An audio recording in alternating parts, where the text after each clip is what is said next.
पुत्रदा एकादशी के दिन प्रत्येक महिला को अपने बच्चे के हाथ से यह अवश्य से कार्य करवाने चाहिए।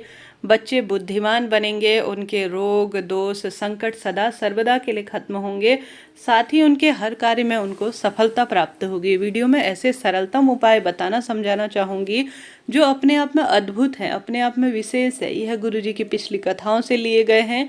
जो इस एकादशी, जिसे पुत्रदा एकादशी के नाम से जाना जाता है ना, खास तौर पर संतान प्राप्ति के लिए, पुत्र की उन्नति के लिए आपने पुत्रदा एकादशी व्रत की कथा सुनी है, तो उसमें आप सत्य पाएंगे कि यह व्रत अपने आप में पवित्र है। हालांकि एकादशी का व्रत प्रत्येक दिन सबसे श्रेष्ठ होता है। ऐसे में आप सभी को आवश्यक रूप से यह सरल सा कार्य करना है। कैसे करना है, ध्यान से सुनिए। सबसे पहले आप सभी को आवश्यक रूप से श्री शिवाय नमस्तुभ्यम कहते हुए एक कटोरी या एक कटोरी से कम, जितनी भी आपके पास है, बच्चे जिद करते हैं चीनी का जो है, मैं यहाँ पर आपको बताना चाहूँगी, रामेश्वर महादेव का ध्यान करना है इस उपाय को करने से। ठीक है, आपके आसपास कोई शिव मंदिर है, बच्चे रविवार का दिन है घर पर हैं, तो ऐसे में उनके हर कार्य की सफलता के लिए आपको रामेश्वर महादेव का नाम लेते हुए शिवलिंग पर एक कटोरी चीनी, कम भी चढ़ा सकते हैं, ज़्यादा भी चढ़ा सकते हैं, जिसके पास जितनी क्षमता है उतना कर सकते हैं। छोटे बच्चे से लेकर बड़े बूढ़े व्यक्ति तक इस उपाय को करें। जैसे कि बड़े बच्चे भी जो प्रतियोगी परीक्षा में 1-2 नंबर से चूक जाते हैं, क्रोधी हैं, गुस्सैल हैं, मानसिक असंतुलन रहता है, कहीं ना कहीं एकदम से कोई भी बात कह देते हैं, बोल देते हैं, कोई भी व्यक्ति हो, प्रत्येक माता जो है, रविवारी एकादशी है, बच्चों की भी छुट्टी है, ऐसा दुर्लभ संयोग है, तो आप सभी को एक कटोरी में छोटे से में चीनी भर लेनी है। रामेश्वर महादेव का नाम लेते हुए आप सभी जो है शिवलिंग पर अपने बच्चे के हाथ से चीनी चढ़वा देते हैं ना, कभी कभी यह दुर्लभ संयोग इस दिन करेंगे तो अपने आप में बहुत फल देने वाला यह दिन होगा। तो आप सभी को रामेश्वर महादेव का स्मरण करते हुए शिवलिंग पर जरूर से अपने बच्चे के हाथ से इस पवित्र दिन पर चीनी चढ़ानी है। कोई ज़्यादा पैसा लगना है, न ज़्यादा समय इसमें व्यतीत होना है। अगर बच्चे दूर हैं तो कोई दिक्कत की बात नहीं, उनका नाम गोत्र बोलकर यह कार्य करें। बच्चे नहीं जाते हैं शिव मंदिर, कोई दिक्कत नहीं है, उनका स्पर्श कराकर भी आप शिवलिंग पर यह कार्य कर सकते हैं। अर्थात उनके हाथ की कटोरी में स्पर्श करा लीजिए कि बेटा इस पर स्पर्श कर दे, और उनका नाम गोत्र बोलकर आप शिवलिंग पर समर्पित कर आते हैं तो बुद्धि प्रगाढ़ होती है और क्रोध शांत होता है और जीवन में हर कार्य में उन्हें सफलता प्राप्त होती है। तो यह चीनी का उपाय आप सभी कर सकते हैं, निश्चित ही दुर्भाग्य दूर होगा, रोग कर्ज संकट सदा सर्वदा के लिए खत्म होगा। तो करके देखिएगा, आपको लाभ इसका मिलना ही है। यह बात हो गई प्रथम उपाय की। दूसरा बात कर लेते हैं, एकादशी व्रत है दीपक का उपाय। दीपक का उपाय एकादशी व्रत के दिन भूला नहीं जा सकता। आप सभी को कम से कम, आप कुछ भी नहीं कर पाते हैं, कुछ विशेष आपसे नहीं बन पाता है, आप सभी को जो है सबसे पहले अपने घर के मंदिर में, तो हम सभी बिना व्रत के सामान्य तरह से दीपदान करते ही है, तो आप सभी को प्रभु स्मरण करते हुए, मंत्रों का जाप करते हुए मंदिर में दीप लगाना ही है।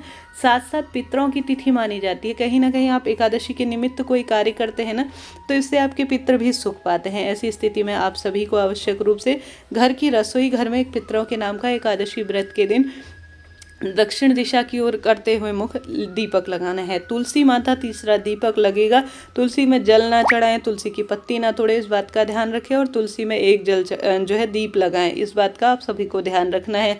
3 दीपक, चौथा दीपक आपको घर के दरवाजे पर लगाना है। ठीक है, यह दीपक भी पर्याप्त रहेंगे। आप कहीं नहीं जा पाते, कुछ भी नहीं करते, तो श्री हरि विष्णु के नाम का एक दीपक तो आपको लगाना ही है।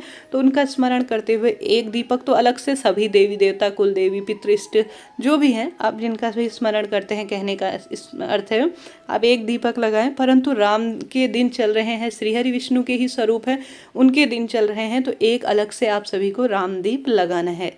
ठीक है, इस तरह से आप सभी को यह एक दीपक लगाना है। इसके अलावा आपकी इच्छा है, आप केले वृक्ष, आंवला वृक्ष, श्री हरि विष्णु के मंदिर में, महादेव के मंदिर में, जहाँ जाना चाहें वहाँ आप दीपदान कर सकते हैं। तो इस तरह से आपको यह दीपदान करना है।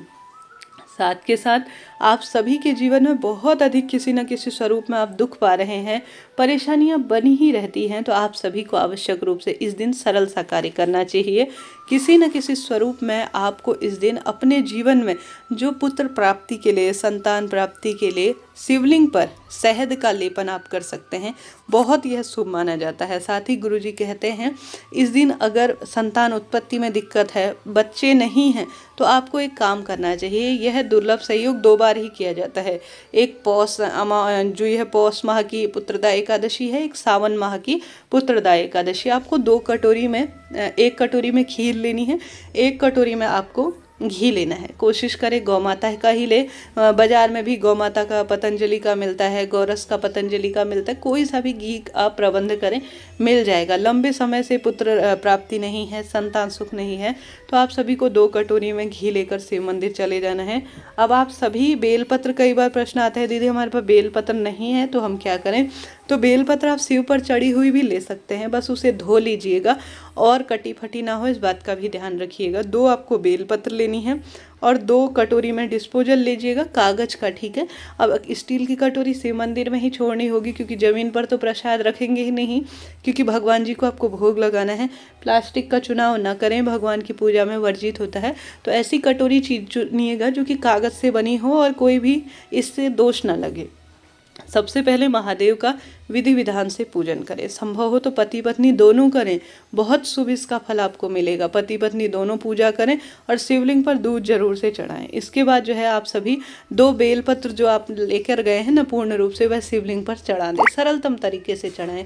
फिर 2 आप जो कटोरी लेकर गए हैं शिव मंदिर में भोग लगाने के लिए घी और खीर की, वह आपको समर्पित कर देनी है, भोग लगा देना है। खीर चावल की नहीं बनाइएगा, क्योंकि चावल जो है एकादशी व्रत के दिन भोग में नहीं खाया जाता, इस बात का ध्यान रखें, सही नहीं माना जाता। साबूदाने की या अन्य चीज़ की आप ले सकते हैं, भगवान जी को भोग लगा दीजिए। उसके बाद प्रार्थना करें कि हे प्रभु, आज मैंने इस प्रार्थना से मुझे आप संतान सुख दे, मेरे रोग को, दोष कष्ट का शमन करे। यह प्रार्थना कहते हुए आप सभी को शिव मंदिर में जो है 2 जो दीपक आपने जो बेलपत्र चढ़ा रखी है, उन्हें प्रसाद के भाव से उठा ले आए। एक आप चबा चबा के शिवलिंग के पास में या घर जो है शिव मंदिर की देहली पर चबा चबा कर खा लें। एक आपके पति जो है घर पर आकर जो है खा लेंगे, तो कहीं ना कहीं आपको संतान सुख मिलेगा। भगवान के घर देर है अंधेर नहीं है, आपको परम सुख इससे मिलना ही है। साथ के साथ आप सभी को एकादशी, द्वादशी और जो है यह उपाय करना ही है। गुरुजी कहते हैं सोमक पित्र का नाम लेकर, किसका नाम लेना है, सोमक पित्र का नाम लेकर आपको 2 रोटी बनानी है, ठीक है। 2 रोटी बनाइएगा, सोमक पित्र का नाम लीजिएगा। यह व्रत 10वीं, यह उपाय 10वीं एकादशी और द्वादशी तीनों तिथियों में से किसी भी एक तिथि को किया जा सकता है। तो एकादशी या द्वादशी के दिन सोमक पित्र का नाम लेकर दक्षिण दिशा की ओर मुख करते हुए 2 रोटी का निर्माण कीजिएगा। पितरों का नाम होता है सोमक पित्र, जो आपने श्राद्ध कर्म में भी आपने पढ़ा होगा, सुना होगा। उसमें आप सभी को थोड़ा सा काले तिल रखने हैं, थोड़ा घी रखना है, मीठे स्वरूप में ही दिया जाता है जो है पितरों के नाम का। जो भी आप बनाते हैं वह बनाकर आप सोमक पित्र का नाम लेकर गौ माता को खिला देते हैं, तो आपके पित्र इससे तृप्त हो जाते हैं और बहुत असीम कृपा आपको इससे प्राप्त होती है। तो कर देखिएगा, यह आप परम सुखों के लिए बहुत आपको फल देगा। और पितरों की कृपा रही तो बच्चे उन्नति करते हैं, परिवार में सब हंसते फूलते रहते हैं, हर कार्य में उन्नति होती है और गति प्रदान होती है। तो कर देखिएगा, लाभ आपको मिलना ही है। कोई प्रश्न हो पूछ लीजिएगा वीडियो से संबंधित। इससे पहले भी घर के गमले में किया जाने वाला उपाय बताया गया है, चैनल पर वह भी उपलब्ध है। पूछकर अपना जीवन सार्थक करें, गलत का जो है विधि से कोई भी उपाय ना करें जिससे कि फल आपको कम मिल पाए। वीडियो उचित उपयोगी रहती हैं तो लाइक करें, शेयर करें। कमेंट्स में जय श्री राम, श्री शिवाय नमस्तुभ्यम लिखना ना भूलें। हर हर महादेव।